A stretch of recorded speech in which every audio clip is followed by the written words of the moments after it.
Hello guys, आज अपन पढ़ने वाले हैं ग्रुप थ्योरी का समूह ग्रुप पढ़ने वाले हैं। जैसे कि मैंने यहाँ पर लिख चुके हैं कि पहला जो टॉपिक होगा समूह ग्रुप का, वो पहला टॉपिक ये होगा कि order of element of A group, किसी ग्रुप के लिए अवयव की कोटि क्या होगी।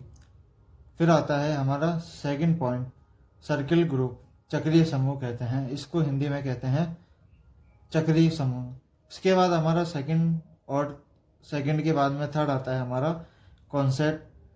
कॉन्सेप्ट में इसका जो हिंदी अनुवाद होता है वह सहकुलक होता है। उसके बाद में फोर्थ जो हमारा टॉपिक है वो सब ग्रुप है, सॉरी यहाँ पर ये सब ग्रुप होगा, ओके, और उसको कहते हैं उपसमुच्चय कहते हैं।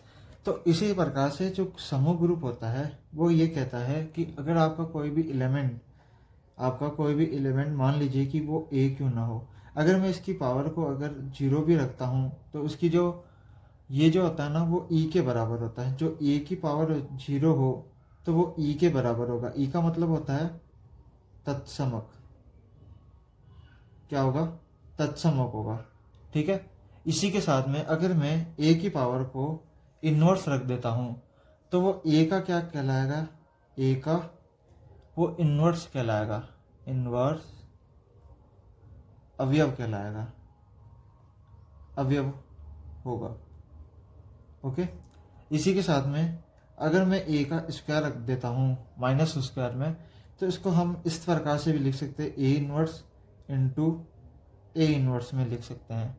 एंड इसी की तरह से मैंने ए की पावर को -3 में रखा है, तो मैं इसको जैसे कि मैंने अपने स्क्वायर को 2 बार ए इनवर्स और ए इनवर्स में लिखा, तो हम अगर 3 की पावर में लगा देते हैं तो इसका मतलब क्या होगा कि इसको हम 3 बार लिख सकते हैं, A inverse into A inverse into A inverse, ठीक है।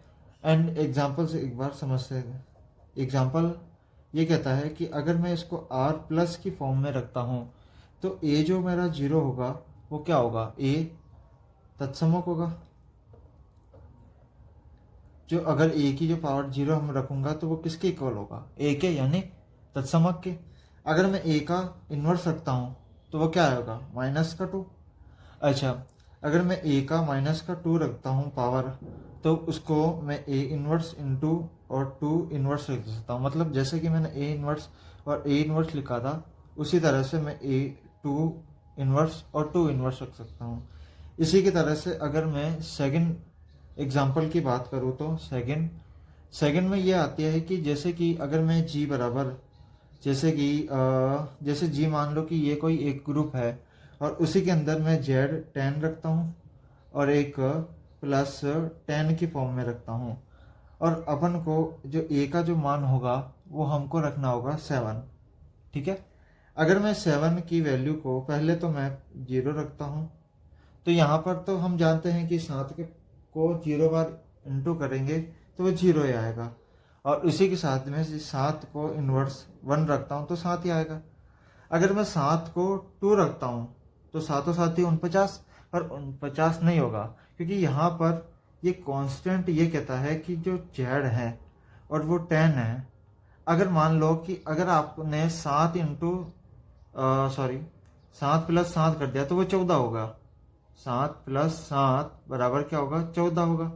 अगर मैं इसी 14 को 10 हमारा एलिमेंट दे रखा है कि अगर आपका कोई भी संख्या जोड़ने पर 10 से ज़्यादा है तो आप उसको क्या कर दो, 10 - 14 कर दो, तो क्या हो जाएगा, 4। तो इस प्रकार से 7 का जो हमारा स्क्वायर होगा वो आएगा हमारा 4। यानी कि आपको इसी कंडीशन में लिखना है कि 7 प्लस और 10 प्लस जो हमारा होगा वो 10 की फॉर्म में होगा, और 7 लिखने के पश्चात हमारा जो आंसर होगा वो 7, यानी कि इस दोनों को जोड़ने पर हमारा आंसर आता है 14, और 14 को 10 में से माइनस करते हैं तो हमारा आंसर, फाइनल आंसर होता है 4। तो 7 का जो स्क्वायर होगा वो हमारा होगा 7, ठीक है। अच्छा, इसी प्रकार से आगे चलते हैं। आगे हम ये तो सारी चीज़ें थी बेसिक। अब अपन इस पॉइंट को शुरुआत करते हैं कि जैसे समूह के ग्रुप के पॉइंट का पहला पॉइंट आता है कि किसी ग्रुप की अवयव की कोटि क्या होती है, यानी order of element of group. तो आइए चलते हैं आगे।